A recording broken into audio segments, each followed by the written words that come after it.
Hey, welcome back. Tonight I'm bringing you 4 messed up 4chan threads that honestly kept me up. Subscribe for more and let's get started. I keep waking up bruised from dreams I can't remember, and my sister says I've been going up on the roof. This one starts the way most of them do, with a good deal on rent. So this is going to sound stupid, and I keep telling myself there's a boring version of it. My younger sister Brooke and I moved into this flat about a month ago, after our mum went into care and the money got tight fast. I'm a copywriter, so I work from the kitchen table, and Brooke's still at college, and between us we could just about cover somewhere cheap. Cheap here meant the little flat on the very top of an old building, the one with the roof hatch in the ceiling and a strip of flat roof you're technically allowed to use. On move-in day, the caretaker, Marcus, walked us up through the hatch to show us the parapet, the low wall around the edge. There was a bolt drilled into it, the anchor point the window cleaners clipped their lines to, and zip-tied to it was a little yellow laminated tag. An inspection tag, a last inspected date written on it in biro. I remember reading it and feeling better, honestly. Somebody keeps an eye on this place, I thought. We signed the 12 months and put down 2 months deposit, everything we had left, 3 weeks. Then, a morning that didn't add up. I woke up one morning about 3 weeks in and my legs hurt. Both shins, the exact same place on each, a straight bruise line burned across them like I'd walked shin first into a low bar in the dark. Both my palms were scraped raw, the heels of my hands, the way they'd be if I'd caught myself falling onto rough concrete. I lay there trying to find the dream it came from, and there was nothing. Not a fragment, not a room, not a face. I don't remember one frame of the night. I'm not a heavy sleeper usually, and I barely drink, and I checked twice because I thought maybe I was misreading old marks. They were new. And here's the part I keep going back over. The roof hatch sits right above the bed, more or less, and I latch it every night. I latch it the way you double check the oven before you leave the house. It was standing wide open, cold air coming down onto the pillow. I told myself I must have forgotten it once. You forget things when you're that tired. The bruises came back. This time they had a shape. The line across my shins came back the next week, worse, and in the exact same place, which is the part I couldn't get past. If I'd been thrashing in my sleep, the marks would wander. These didn't. Same straight bar on both legs, same raw heels of my hands, like I was earning the same injury over and over off the same edge. I stopped assuming I'd forgotten to latch the hatch. I wedged a folded towel into it and jammed a screwdriver through the catch, and one morning I woke up with the screwdriver on the floor and the hatch open and cold air coming down. So I got serious. I dragged the bookcase out of the corner, the tall one, the one it took both Brooke and me to carry up the stairs, and I stood it right under the hatch before bed. I checked it twice. I want to be clear that I am not a strong person, and that thing is heavy. I woke up and it had been hauled a good half meter to one side. Book slid off the top, and above it the hatch was open again. She went up in daylight to look at what a body does in the dark. I climbed up in the afternoon when I felt braver, and I made myself walk the flat roof properly. There were scuff marks near the parapet, that low wall around the edge, pale scrapes in the grime that I told myself could have been anyone's. And clipped to the anchor bolt drilled into the wall, the one the window cleaners use, was that little yellow laminated tag, the inspection one with the date biroed on it. The day we moved in, it had made me feel looked after. Standing up there, I read it completely differently. It was the one fixed thing on that whole roof, the one point solid enough to take a person's weight, and I thought, if someone wanted to come over that parapet at night, quietly, from a building this tall, that bolt is exactly where they'd clip a line. That was the moment it stopped being my own body doing this to me. I started thinking about who. By now, she had stopped asking whether. She was asking who. I did the maths the way you do when you've already decided the answer. Our landlord Ethan had a set of keys, obviously, and Marcus the caretaker had one too. And for all I knew, whoever rented the flat before us had never handed theirs back. But I kept coming back to the parapet, to that anchor bolt drilled into the low wall, because it was the one thing up there strong enough to take a grown person's weight. If somebody was coming over the edge at night from the taller building next door, that bolt is exactly where they'd clip on. So I went up in the afternoon and I photographed it. I got in close on the little yellow tag, with the byroad date. I got the pale scuff marks in the grime. I got the whole run of the parapet. Evidence, I told myself. I wanted a folder of it, so that when I finally rang Ethan, I wouldn't sound like the tenant who imagines things in an old building. I checked the hatch latch 3 times that night. I told nobody what I was actually thinking. Then her sister said the quiet thing over breakfast. The next morning, Brooke came into the kitchen, already dressed, and held her arm out to me. There was a bruise ringing her forearm.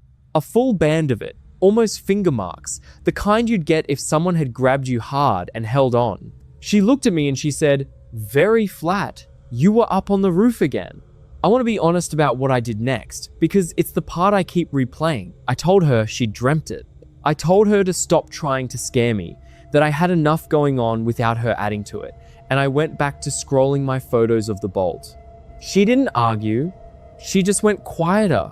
Over the next week, she got quieter still, hollow around the eyes, flinching at the hatch, and I read all of it as a 19-year-old winding herself up over a flat she'd decided was haunted. I was busy building a case against Ethan. It never once occurred to me to build one against my own 2 hands. One commenter, Moth in Lamp, said, "You owe Brooke an apology the size of a house. She told you the truth every morning, and you handed her a bruise and called it a dream. That part is worse than any presents."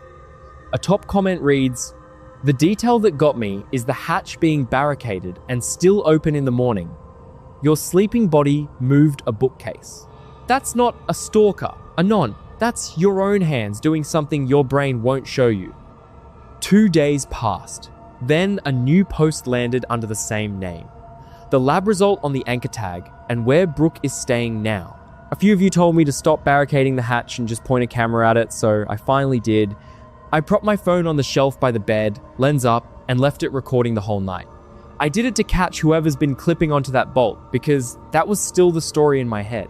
I fell asleep certain I'd wake up to footage of a stranger coming down through the hatch, and then I'd have my evidence, and I could ring Ethan without sounding insane. I woke up with the hatch open, same as always, cold coming down, the heels of my hands stinging. My phone had stopped recording at some point and saved a clip, 20 seconds. Not from the shelf where I left it either. The framing was wrong. It was moving, held in a hand. And when I looked at what was actually in it, my stomach did something I don't have a word for.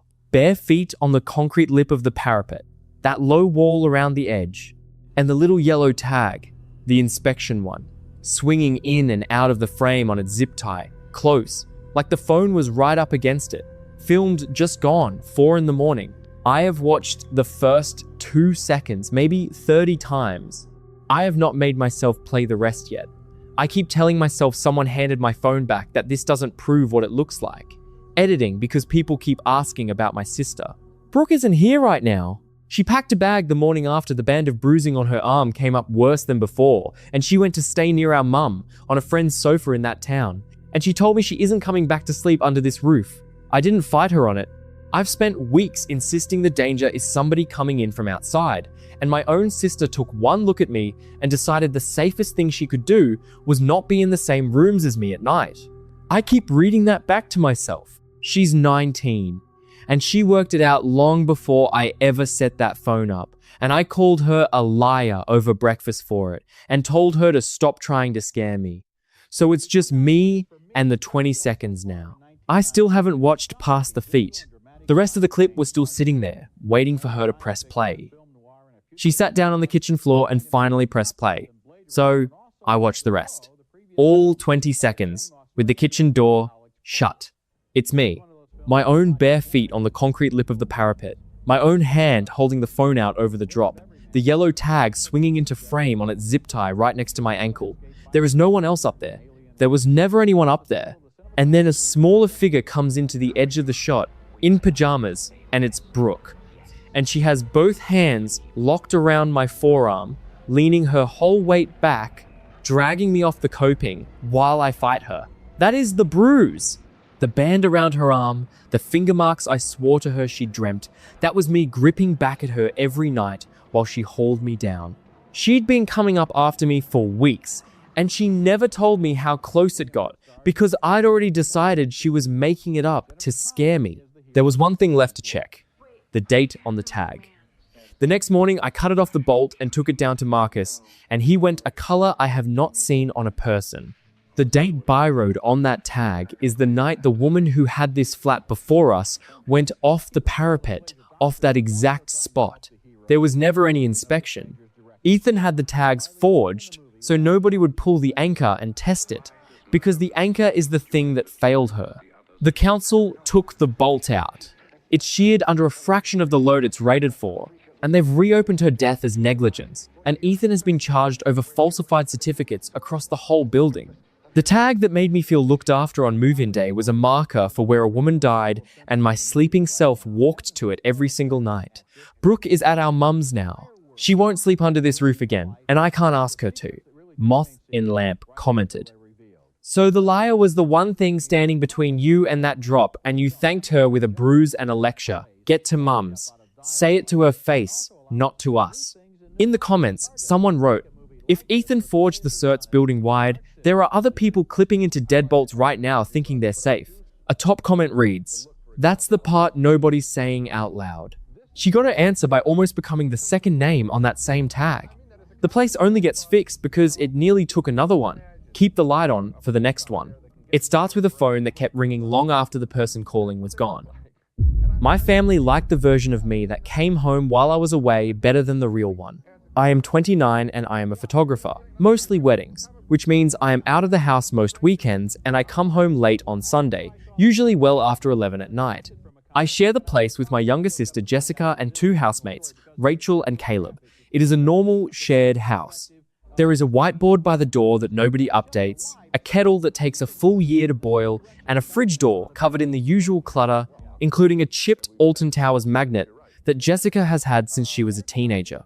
This past week, I was in Leeds on a 2-day job, about 300 miles from home, checked into a cheap hotel from Wednesday. I got back on Sunday completely wrecked, dumped my bags in the hall, and went to put the kettle on. Caleb was already in the kitchen. He looked up and thanked me for Thursday. For staying in and cooking, he said, like it had genuinely been nice to have me around the house for once. He was smiling when he said it. There was no reason for him to be making anything up. I laughed it off and said it was no problem. Because that is what you do. You agree with people while your brain catches up. Then I actually thought about it. On Thursday, I was in Leeds. I had a rehearsal dinner shoot that ran until nearly 10. And after that, I ate a garage sandwich in my hotel room and fell asleep with my shoes still on. I did not cook for anyone. I was not in the same half of the country. I told Caleb he had to be mixing his days up, and he just shrugged and pointed at the fridge. Pinned under that chipped Alton Towers magnet was a 4x6 print of me and Jessica. The two of us on the sofa, her leaning into my shoulder, both of us laughing at something off to the side. A sweet candid, the kind of thing my sister prints out when she is feeling sentimental about us. I assumed that was exactly what it was. Except, I have never taken that photo, I never printed it, and I have no memory of the evening it was taken. She looked at the bottom corner of the print for a date stamp. There was not one. I did not say anything to anyone at first, because what do you even say? I just started paying attention. Over the next week, I let people talk and I listened for the dates. Rachel mentioned a late film the two of us apparently watched. Some awful shark thing. Both of us up past one on a Friday laughing at how bad it was. She was warm about it, the way you are about a nice memory. That Friday, I was in Cornwall shooting a marquee wedding until the band packed up. Caleb brought up the cooking again, said the chili had been really good and could I do it again sometime? I have never made chili in that kitchen in my life. Every single warm little story landed on a weekend I was 300 miles away with a camera in my hand, and every time I checked, I was exactly where I thought I had been. So it was not my memory that was slipping. It was theirs, all of them, in the same direction, about the same person. She told herself there had to be a boring version of this. She sat down with her laptop to find it. I went through it properly, because I am the kind of person who keeps everything for tax. Invoices, booking confirmations, the hotel emails with the little check-in times on them, even the parking receipts. I lined the warm evenings up against the paperwork one by one, and there was no overlap anywhere. Not one. On the night of the chili, I had a signed contract and a room key 300 miles north. While I was doing this, I looked up at the fridge, and there was a second print under the same chipped Alton Towers magnet. Me and Jessica again, closer this time. In the front room with mugs, the telly glow on our faces. A cozy evening I have no memory of being part of. It had gone up sometime that week, and nobody mentioned putting it there. That was the point. I stopped trusting my own calendar, because the paper said one thing and 4 people I lived with said another, and the photos on the fridge were agreeing with them. A top comment reads, "The blackout theory phase is so real. When the impossible thing is a stranger, blaming your own brain feels safer. Grim." One commenter, Moth to Lamp, said, "So she cooked, fixed the boiler complaint, and comforted your sister. She was basically applying for your life and getting good reviews." In the comments, someone wrote, "Did Jessica ever say what they talked about the night she thought it was you? I need to know how deep it went." And the original poster replied, "She told her things she has never once told me. About Caleb, about our mum, sat on that woman's shoulder for 2 hours. I only found out because Jessica repeated one of them to me last week and watched my face go blank. That is the part I cannot put down. I want to be honest about where my head went, because it is not a good place and I am not proud of it. Once the paperwork said I was 300 miles away and 4 people I lived with said I had been on that sofa, I stopped trying to catch them out and started trying to catch myself out. I read about fugue states at 2 in the morning, people who drive for hours and come back with no memory of it, who cook and talk and function while a part of them is switched off. It sounded stupid typing it, and it sounds stupid now, but it was the only version where nobody was lying. So I did the maths on the drives. Leeds to home is a little over 4 hours if the roads are kind. I could, in theory, have finished a shoot, driven through the night, been the woman in that photo, and driven back before my alarm with none of it left in my head. No stranger could sit with my own sister for a whole evening and have her not notice. That was the wall I kept hitting. Jessica would know her own sister, so it had to be me. There was a simpler question she was not letting herself ask. She kept it folded up small. Then Jessica caught me in the kitchen on the Tuesday and hugged me properly, the kind she does not really do anymore. She was a bit tearful. She thanked me for sitting up with her the night Caleb's party ended badly, said it had meant a lot that I stayed on the sofa with her until it got light, and never once made her feel stupid for crying. I did not remember a second of it. I remember the party going wrong because Rachel told me about it, but not being there, not holding her, and I did the thing I am most ashamed of in all of this. I said, "Of course, anytime," and I rubbed her arm like I knew exactly which night she meant. I pretended, because the alternative was telling my little sister that whoever comforted her until sunrise, it had not been me, and I could not put that on her face, across a kitchen. By then, there were 4 prints under the chipped Alton Towers magnet, every one of them a cozy evening I had never lived, and I had started believing the woman coming home was me. I let the fugue idea sit for about a week, and it almost held, because it was the only shape that let everyone be telling the truth at once. What broke it was something small. I do not throw prints away. It is a work habit. So when I finally decided to take all of them off the fridge and lay them out on the kitchen table, I did it the way I would color wedding set, one at a time, looking at the light and the corners instead of the faces. And the light was wrong. Every one of those cozy evenings had been shot in our kitchen, under the same tired ceiling bulb we have never got round to changing. And I know exactly what that bulb does to skin, because I have complained about it for 2 years. So I stopped asking whether the woman was me. I started asking when each one was taken, and I went and got the folder. She came back 2 days later with an update. The title was the closest thing to an answer she had, how I finally saw her with my own eyes. I found the night Jessica thanked me for. There is a print of it, the 2 of them on the sofa with mugs, the telly glow I remember her describing, and I matched it against my folder the way I have matched everything else. That evening, I was checked into a hotel in Leeds. I have the confirmation with the arrival time on it. I have a signed wedding invoice for the morning after. I was 300 miles north while my sister was being comforted on our sofa until it got light. So I looked at the woman in the photo properly, for the first time, not to convict myself, but to actually see her. She is wearing my grey jumper, the one that lives on the back of my chair, and she is laughing at whatever Jessica has just said. It is not me. I have been wrong about all of this, so I want to be careful. But the jaw is not mine, and the way she wraps a hand round a mug is not mine.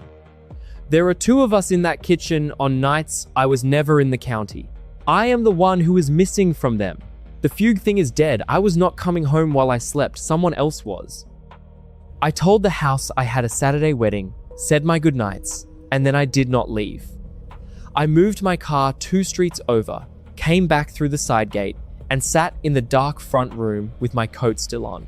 I did not really believe anything would happen. A little after 2, the key turned in the front door, smooth, like it had done it 100 times, and a woman walked in with my haircut and hung her bag on my hook. She sat down in my chair in the dark and let out a breath, the way you do coming home. I said, from across the room, that this was not her house and that the name on the tenancy was not hers. She did not scream. She looked at me, almost sadly, and said, "Night, Hales," using the name only Jessica has ever called me, the one from when we were small. Then she was up and gone through the door before I was out of the chair. That name was written down nowhere. She had learned it in our kitchen, on nights I was never in the county. The police finally had something the next morning, because walking into a house that is not yours at 2 in the morning is a thing they can write down in a way 4 warm stories never were. It came apart quickly once they pulled the thread. She was someone from the edges of my work, a contact I had passed a card to once, and she had cut herself a key during a lockout last spring that Caleb barely remembers letting a woman in for. I took the prints off the fridge myself and understood them properly for the first time. They were not Jessica getting sentimental. They had been left there on purpose one by one, so I would find them, proof she had sat in my chair, in my clothes, and been loved as me. The one from the Leeds night is still in my hand every time I replay this. The grey jumper, my sister laughing at her shoulder. Jessica flinches now when I come through the door, only a small one, but it is there, because she knows she was warmer to the stranger than she ever was to me and could not tell us apart. I cannot have a camera pointed at me anymore. I check every photo of myself twice now, just to be sure the face is mine. Cold brew. Dan commented, "The detail that gets me is that your housemates liked her more. That is the actual horror, not the key." A top comment reads, "The nickname she used at the end means she had been listening for a long time, not weeks." In the comments, someone wrote, "Exactly. You do not learn a family's private pet name from the outside." She had been in that kitchen enough times to become fluent in them. A user named Quiet Garden X wrote, "Please tell me Jessica gets a spine tingle about this now. The fact she could not tell would haunt me forever." Hold on to that grey jumper for a moment, because the next voice you'll hear was watching a house too, from the wrong side of the glass. Packages keep turning up that we never ordered, and each one is the next piece of the same set. It starts, the way these things always seem to, with a box that had no reason to be there. I am 26. I work as a speech therapist, and for 3 years now I have shared a small terraced house with my partner, Logan. It is the kind of road where every front garden is the same size and the same shape, the same low wall, the same square of gravel, so after a while you stop looking and just count houses instead. We have a routine that has not changed in all that time. I leave for work first, Logan leaves second, and whoever is home last puts the chain on at night. The chain matters here, so I want to be clear about it early. It is an old brass thing that came with the house, and Logan is the one who insists on it, not me, which I always thought was a bit much for a street this quiet. I am telling you all of this because I have gone over that one Thursday more times than I can count, and every version of it starts the same way. I locked the door, I put the chain across. I even remember the little scrape it makes against the paint, because I keep meaning to sand that down and never get round to it. That Thursday, the routine held right up until it didn't. I got home just after 6. The door was locked, the deadbolt thrown, and when I pushed it inward, the chain caught it the way it always does, so I had to reach my hand through the gap and slide it off from the inside. Same as any other evening. None of that registered as odd. The box did. It was sitting square in the middle of the hall floor, a plain brown parcel about the size of a shoebox, and neither of us had ordered a thing. Taped to the top was a small printed card, the kind a courier leaves when they miss you. except the line on it was written by hand in this very neat, even writing. It said, "Leave in the back room, key under the green watering can." I read it 2 or 3 times. My first honest thought was that Logan must have set up one of those safe place delivery arrangements on some account and forgotten to tell me, which is exactly the sort of thing he would do. Then I remembered that the back room is the one room in the house he keeps locked. One box is a mistake. After that, it stops being one. The second box came the following Tuesday, and after that, they came in no pattern I could pin down. Sometimes 2 in a week, sometimes nothing for 9 days. Every single one had the same card taped to the top, same brown parcel, same neat, even handwriting, same line, word for word, "Leave in the back room, key under the green watering can." I started keeping the cards in a drawer because it felt wrong to bin them, and after the 4th, I laid them out side by side. The writing does not vary at all. Not the slant, not the little gap before the word key, nothing. A courier scrawls a fresh card each time.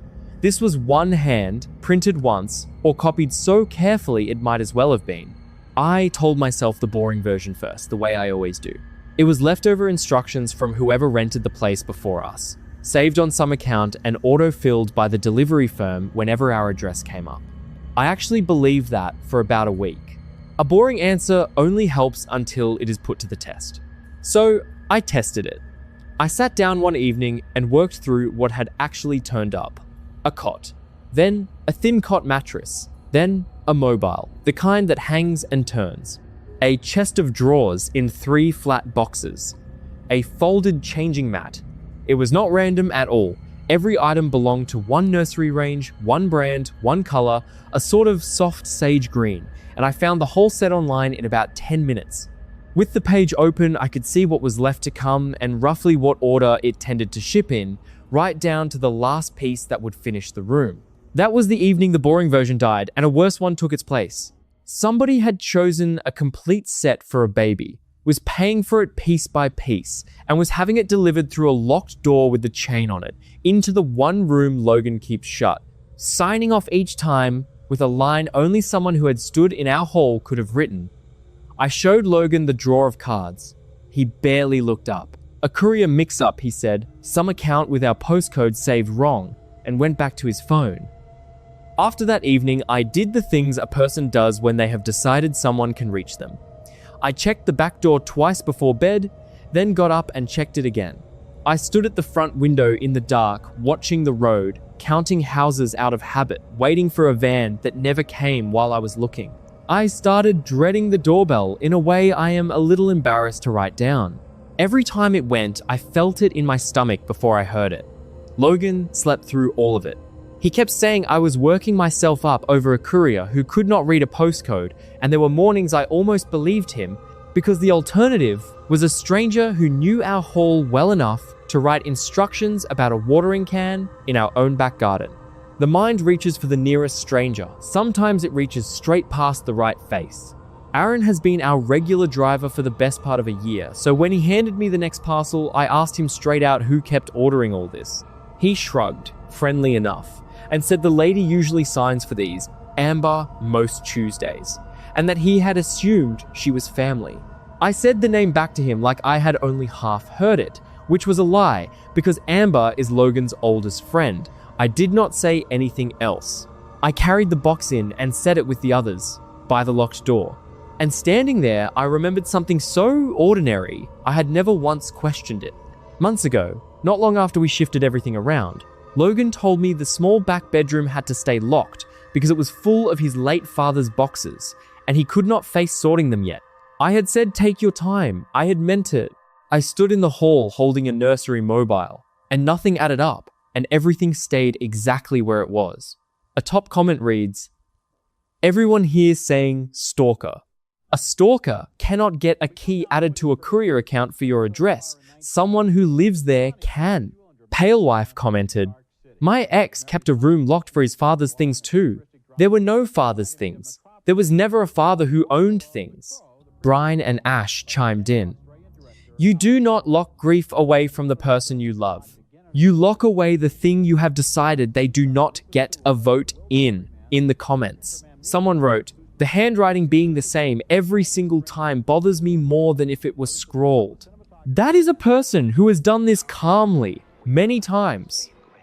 He came back to add an update, the way people do when they still need the boring answer to be the real one, because the other answer is the kind a man does not say out loud. The last piece came and Logan finally said her name. Thank you to everyone who commented on the last one.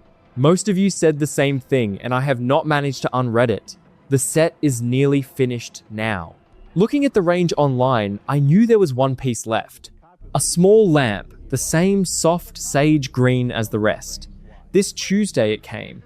Aaron handed it over the way he always does, said that should be the lot, and I stood in the hall holding the last box in the whole set and did not move for a while. It was lighter than I expected. Here is the part I keep turning over. Logan was home early for once. When I put the box down by the locked door, he looked at it and said, "That will be the last one from Amber then." Just like that. Her name out loud next to all of this for the first time in weeks. Not a courier who cannot read a postcode. Not leftover instructions from before us. Amber. I asked him what he meant, and he said it the way you say a thing you assumed the other person already knew, then asked what we were doing for dinner. I know how this reads. Half of you are typing it already. But he did not sound like a man caught at something. He sounded tired.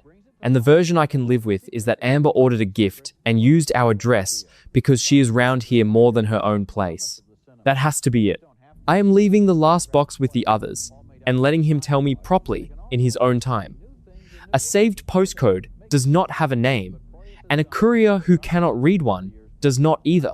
This one had a name, and Logan was the one who said it. He had waited weeks for one honest word about those boxes, and it finally came.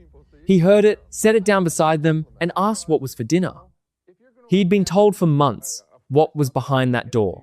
A dead man's boxes, grief he could not face. The green watering can was in the back garden the whole time. I want to tell you, I planned it. I did not. Logan was out, and I went into the back garden, and I lifted the green watering can, the way the card had said every single time, and there was a key under it. A small brass key sitting in the dry ring where the can had kept the rain off it. It fit the back room. I stood outside that door for longer than I am going to admit, and then I opened it. There were no boxes. There was no dead man's things to sort. It was a nursery. Finished. The cot built and against the wall, the drawers filled, the mobile hung and turning a little in the draft from the door I had just opened, the lamp on, that soft sage green over everything. On the changing mat, there was a printed card, thicker than the delivery ones. A gift registry with both their names on it, Logan and Amber, and a date, a due date. I read the two names and the month and I did the sum without wanting to. The handwriting on the delivery cards was hers. She had a key. The back room was where she wanted every piece to end up because the back room was theirs. Every duty that card ever carried said plainly at last. Here is the part I keep coming back to, and it is not the nursery. My whole savings went into the deposit on this house. My name is on the tenancy under his. Nothing here is a crime. Amber was added to the courier account by the person who is allowed to add her. Every box was ordered and paid for. Nothing was forced, nothing was stolen, and on what I earn, I cannot rent one room in this town on my own. I asked Aaron the next Tuesday, plainly, and he said Amber lets herself in most weeks. Always has, he assumed I knew. I locked the room again and put the key back under the can. I have not said anything. I still sleep on my side of the bed next to Logan, and I understand now that I was never his partner in any of this. I paid half. I was the lodger who did not know it. That is the whole of it. A user named Dropped My Tea wrote, "The chain being on when you got home is the part I cannot get past. Someone did not come through your front door. They came through one you do not think of as a door." A top comment reads, "He kept it locked for months, and you never once had the key." That was never about his dad. In the comments, someone wrote, "Right. You do not lock grief away from the person you love. You lock away the thing you have decided they do not get a vote in. Keep that key in your pocket a moment longer, because the next voice found something behind a door too, and it was still warm." The crawl space in my rental locks from the wrong side, and tonight I found out why. She worked nights, so she slept while the rest of the street was awake. I am a night shift nurse, 30 years old, and I moved in 3 weeks ago.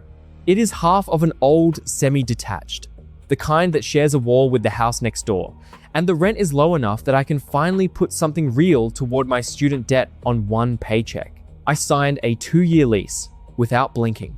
It is just me and my dog. On the walkthrough, the letting agent, Spencer, showed me the bedroom closet, and there is a hatch in the back of it that opens down onto the crawl space under the house. On a cup hook inside the closet, there was a small brass key with a strip of masking tape wrapped around it, the word crawl written on the tape in blue marker. Spencer said that was so I could get into my own storage down there, and I thought that was decent of him. I hung my coats over the hook and did not think about it again. This is going to sound like nothing written out. I know how it reads. The first morning home is always the strangest one. The house is still holding on to the night. My first morning back from a shift I got in a little after 7, still in my scrubs, tired in that way where your ears ring. I had a box of winter things I wanted out from underfoot, sweaters and a spare duvet, so I carried it straight to the closet to set it down in the crawl space. I lifted the hatch by the recessed handle and it rose about an inch and stopped. Old house, damp summer, I figured it had swollen, so I put my shoulder into it. It did not give at all. When I got the flashlight on my phone down into that inch of gap, I could see the bolt across it, seated in its keeper on the far side. The bolt is on the inside. Inside the crawl space, where the brass key was supposed to be the only way in, something had thrown it shut before I ever got home. I stood there telling myself I must have latched it myself and forgotten, except there is no latching it from my side. I checked twice. There is no way to reach that bolt from the closet. She started keeping track, the way one does when a thing has happened more than once, so I paid attention after that. Over the next 2 weeks, I worked 5 nights, and 4 of those mornings I came home and the hatch was bolted from inside again. The 2 mornings I had off, when I was home all night in my own bed, it stayed unbolted. That is the part I keep coming back to. It only slides shut on the nights I am out, and it draws sometime before I get in at 7. I might be getting a day here or there wrong. I did not write it down at first, but the pattern is not subtle once you see it.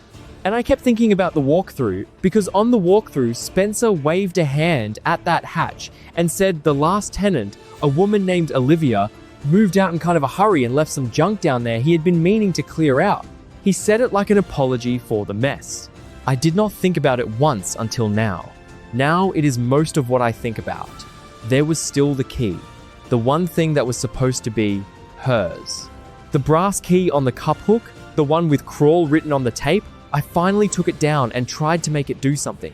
It does not fit the bolt on the hatch. There is no keyway on my side of that bolt at all. It is just a bar and a keeper. I walked it around the whole closet, looking for anything it might open, and there is nothing. It is a key to a lock I cannot reach, or a lock that is not there anymore. I sat on the closet floor with my dog and made myself say the obvious thing out loud, that someone is down there. That someone has been living in the crawl space under my floor, and that when I leave for a shift, they come up, and when I am due home, they slide that bolt and go back down. I do not have a better explanation. I check the closet for a smell, for prints in the dust on the hatch, and the dust is wiped clean in one long streak right where a hand would go. She did the sensible thing first. She tried to prove herself wrong. So I decided to catch it. Before my next run of shifts, I wedged the hatch shut from my side, a folded shim of cardboard jammed under the lip and a dumbbell on top, and I balanced my old phone against a shoebox on the closet floor, camera pointed at the hatch, recording. Then I went to work. I got home a little after 7, and the dumbbell had been shifted aside and the bolt was thrown again, and on the recording at 4 minutes past 5 in the morning, you hear it, the slide of the bolt, that flat metal drawer from under the floor. No footsteps before it, no voice, just the bolt. I called Spencer and said someone was getting into the crawl space and I wanted a person out to look that day. He got very calm and a little vague and said the void does that with the heat, that he would get to Olivia's junk down there when he had a window, and could I not go poking at it? He said poking. I have asked him 3 times now. He always steers me off it. she went next door. The neighbor had waved at her twice that first week. Brandon, on the other half, was friendly the day I moved in, lent me a bin bag, the usual. When I knocked and told him what I was hearing under the floor, the friendly went out of him like a switch. He said, flat, that I should leave the crawl space alone and shut the door while I was still talking, so I started digging on my own. There is no forwarding address anywhere for Olivia, nothing. On paper, she is just a tenant who skipped 2 months of rent and moved out of state, and that is the whole file. And I took the little brass key down off the cup hook again, the one with crawl on the tape in blue marker, and I really looked this time. It does not fit anything on my side of that hatch. There is no keyway, no padlock, no hasp on the closet side at all, just the bolt and its keeper facing away from me. A key like that opens a padlock. There is no padlock here for it to open, which means the lock it belongs to used to be on this side, and someone turned the door around so it only shuts from within. A top comment reads, "A bolt on the far side of your own hatch is not a builder quirk. Someone rehung that door on purpose so it only locks from where they are. That is planning, not an accident." A user named Quiet Room Anon wrote, "Did you ever actually meet Olivia, or is everything you know about her just what Spencer told you?" The reply to that was, "Never met her, but her name is still on the wheelie bin in marker, half scrubbed out, and I repainted the door and never touched it. Spencer swore she skipped 2 months and left. There is no forwarding address for her anywhere." In the comments, someone wrote, "You have a dog. Trust the dog. If it will not go near that closet, neither should you." For a few days, she just did arithmetic, because arithmetic does not slide a bolt at dawn. I sat with it and did the math out loud, because that is the only thing that quiets me down. I cannot call anyone. A bolt that slides and a box of somebody's old junk is not a crime, and on paper, Olivia is only a tenant who skipped 2 months and moved out of state, so there is nothing to report and nobody to report it to except Spencer, who controls the access and keeps telling me to leave it alone. Breaking the lease is $6,000 I do not have, and the rent anywhere else would swallow a whole paycheck. I took this place cheap so I could finally get out from under my debt, and I am a night shift nurse on one income, so that door is shut too. The only door left is the one I am not supposed to open. If I cannot reach the hatch from inside the closet, I can get under the house from outside. There is an air vent low on the side wall, a metal louvre screwed into the brick, and it is the one way in that does not need anyone's permission. This is going to sound stupid. I decided to go in. She posted the next part from her phone, still down there, still on her knees in the dirt. I got into the crawl space and I am not alone down here. I did it this morning, in daylight, which felt safer, for no real reason. I shut the dog in the bathroom, took a screwdriver and a headlamp, and worked the 4 screws out of the louvre until it swung loose. Then, I got down on my stomach and went in. The gap is maybe 2 feet, cold, dry dirt, and the first thing I understood is that there is no wall. I expected a partition under the shared wall, something dividing my half from Brandon's, and there is nothing.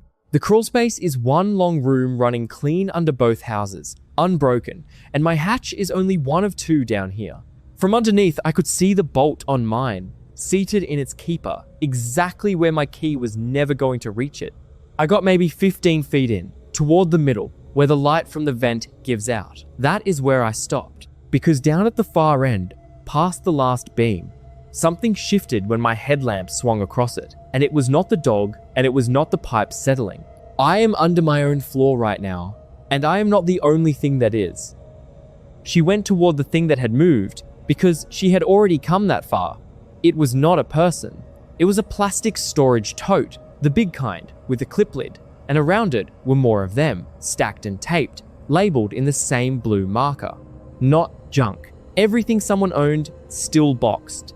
Winter coats, a rice cooker, a shoebox of photographs, all of it packed like a person who fully meant to come back for it.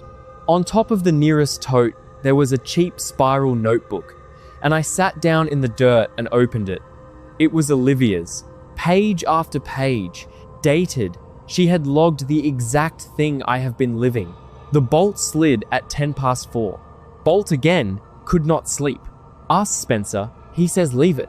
The dates run right up to the week he told me she moved out of state, and then there is one more entry, the night after. She did not skip 2 months of rent. She never left. Somewhere in those pages, she stopped thinking of the place as hers. When I turned the headlamp toward the far end, toward Brandon's hatch, I saw the hook. An identical cup hook screwed into the joist on his side and offered a small brass key with a strip of masking tape, the word crawl in the same blue marker, the same hand as the one in my closet. 2 keys, a matched pair. The one on my cup hook was never a spare to my own storage. This void was always one long room, always shared, and it was never mine to shut. Someone next door decided who got to open it and who got the useless twin, and I got the twin. This is the only place I can afford. Breaking the lease is $6,000 I do not have, so I either keep sleeping over Olivia's boxes or I go back into the debt. This whole move was meant to end. Either way, I can never call it safe again. I am writing this from the closet floor with the dog and a chair jammed under the handle because 2 minutes ago I heard the bolt on Brandon's side draw back and Spencer is not picking up. In the comments, someone wrote, "The matched key next door is the detail that finished me. Same tape, same handwriting. One person set up both houses." A top comment reads, "Which means the neighbor is not the one behind it. He just has the panel on his side. Whoever labeled both keys decided who opens that void and who stays locked out." One commenter, Green Gloves X, said, "Stop calling him the letting agent, like that clears him. He told you what was down there and hoped you would never look. Ask yourself again why the rent was cheap." Thank you for staying with these all the way to the end. If one of them keeps you up tonight, leave a line below for whoever is scrolling at this hour, and stay close for the ones still coming.